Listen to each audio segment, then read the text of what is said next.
Hi, I'm Lisa Clow. In this video, I'm going to talk a bit about my artwork and my drawings on little pieces of paper. I started doing my artwork this way my last semester of graduate school, which was actually an extra semester. Um, I moved from Atlanta to Memphis, Tennessee to do my MFA, my Master of Fine Arts program. And at the end, I just didn't know what I was doing. I did not have a cohesive body of work. I was not ready. So I stayed an extra semester the following fall. But before then, I spent the summer working in my sketchbook. So let me show you. So these are some pages from my sketchbook from spring semester 1997. In January, I started making drawings from my everyday life. Just things going on at home, walking to campus, hanging out at home, the cats, Steve and the cats.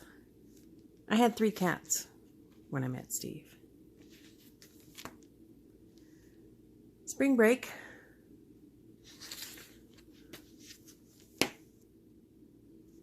Cats, cats, cats. My summer so far. I kept working in my sketchbook all summer long. People came to visit. Steve and I did some gaming. The AC died on the 4th of July, 1997, in the horrible Memphis heat. So that was my sketchbook. So that fall of 1997, I started school again. I had nothing, didn't know what I was doing. I did these charcoal self-portraits over the summer. I had nothing. And we had a visiting artist come for that year. And she came to my studio to look at what I was doing and looked at my sketchbook. And, we talked about some stuff. And I said I really liked doing the little drawings from my everyday life. And, the self-portraits were just, I don't know, dull. And she said something to me that just got me all excited about drawing. Because in art school, and I complain about this a lot, when they don't know what to tell you, your professors will say, work bigger. They're always telling me, work bigger. Have you tried working bigger? Why don't you work bigger? Like, what does that have to do with anything? You want me to just get bigger and bigger and bigger till I'm drawing on the side of a building? I mean, what does that have to do with anything? Anyways, this visiting artist said, you could draw really small, like, about the size of the drawings in your sketchbook. And if you did 10 drawings a day in 30 days, you'd have 300 drawings. And I went, what? Wow. So I started doing little drawings. And I spent several weeks experimenting with all kinds of paper. I went to the art supply store on campus and bought every kind of paper, watercolor paper, printmaking paper. Some of the really soft printmaking papers I drew and then I put paint on them and they disintegrated. And it took me a while to find my favorite paper, which I'm still using. It's called Stonehenge, and it is a printmaking paper. It's thick, it's got a little bit of a texture to it, and it can take a lot of drawing and erasing and a little paint or watercolor, and I've been using it since 1997. So I continued to make these drawings from my everyday life. I called it the Journaling Project, and I called my little drawings journaling pieces. So let me show you what I was doing fall of 97.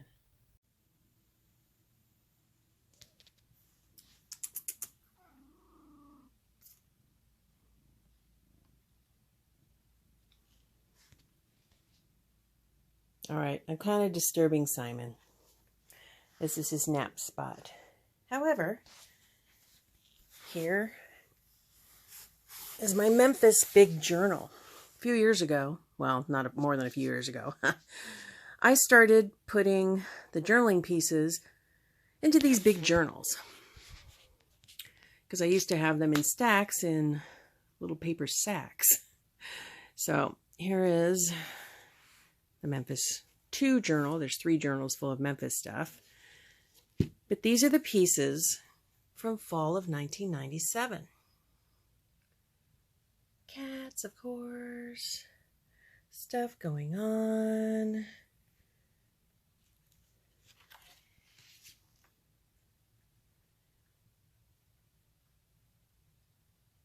So this is the beginning of the journaling project. Some of them were sketches. Some of them didn't work out. Stories from work. I put paint on them, and some of them I didn't like the paint on them. It kind of washed out the drawings. But I kept working on it and doing these little drawings.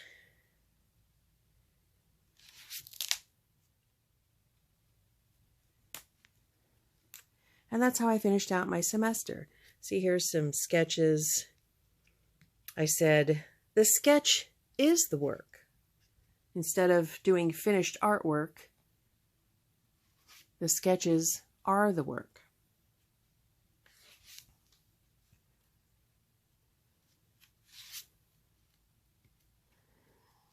Getting near the end of 97.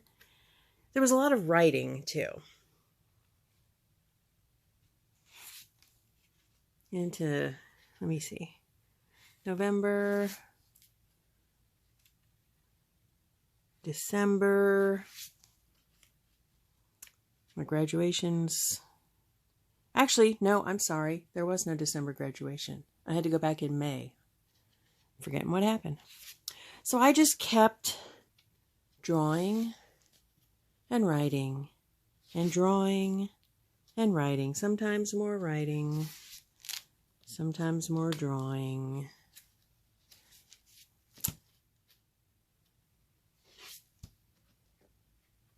So that's Memphis. In 2000, we moved to Seattle, Washington, which was a great place for the journaling project. Lots of great things to draw. In 2003, we moved to Springfield, Missouri, where Steve went to graduate school, and I kept journaling. In 2006, we moved to the DC area. I tried to paint. I put these paintings in here.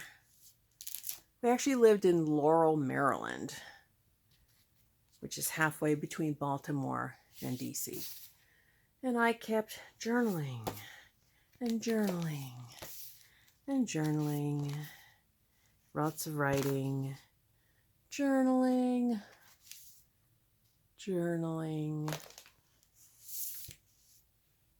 Journaling. In 2011, we moved to Chicago. We were only there for a few months. We moved, I think it was February. And neither of us could find jobs. I was only temping. It was terrible. So we came to visit my brother Memorial Day of 2011. He lives in Bloomington, Indiana. And he suggested we move here. So in July of 2011, we moved to Bloomington and are still here. And I've kept journaling. When we were in Laurel, Maryland, probably 2007 or 8, I started a blog, a TypePad blog. My blog doesn't exist anymore. TypePad barely exists anymore. But I wrote about everyday life. I posted my drawings. And I started posting my life stories. And in the blog posts, I used a lot of mainly old photographs and photos of old artwork. That's kind of all I had. And it wasn't very interesting and it wasn't very good. So, a few of my friends read my blog, but, it just didn't go anywhere. So since coming to Bloomington, I was still writing on my blog, but again, it wasn't going anywhere. And then finally, TypePad was like raising their rates, and then they were like not going to exist anymore. I don't know, whatever it was. I pulled all my stuff off my blog and shut it down. And it was like, well, now what? So I had two ideas that started me posting my artwork again in 2018. One of them was that I wanted to do brand new drawings. Like, if we're going to do this again, and if my art is only the journaling project, I'm not taking it to bigger paintings or trying to do all this other stuff. The journaling is the work. The journaling pieces are the work. So I was going to do new drawings. And while I was making notes about this and trying to figure out what to do, I had an idea in May of 2018 to post as if I had Instagram back in the 80s, back in 1982. What if I had a smartphone and Instagram? And what that did was it kept everything in the present tense. So I couldn't tell a story like, and then I went to school for an art degree, which was completely useless, and my student loans, which I would have for the next 20 years of my life. And I'm sorry, where was I? Yeah, that's not interesting. That's just complaining. But if I wrote about it from the point of view back then where I didn't know anything, it's like no future knowledge, as if I were going to my college classes and doing my journaling project and posting it. So that's what all the posting on Instagram has been from 2018 to 2021 when I reached the end of my undergraduate degree program. So with these videos, I'm kind of starting at the beginning a little bit, and there were a few drawings that I would like to redo. I also didn't put my glasses. I've been wearing glasses since I was 12, and I didn't really know how to put the glasses on, so I just left them out. But like towards the end of my, when I was about to graduate in the timeline, I realized I could just very lightly draw the glasses in. So I'd like to go back and put in glasses because, it's not like I never wore my glasses. So that's where we are, and that's my artwork. Thank you for watching.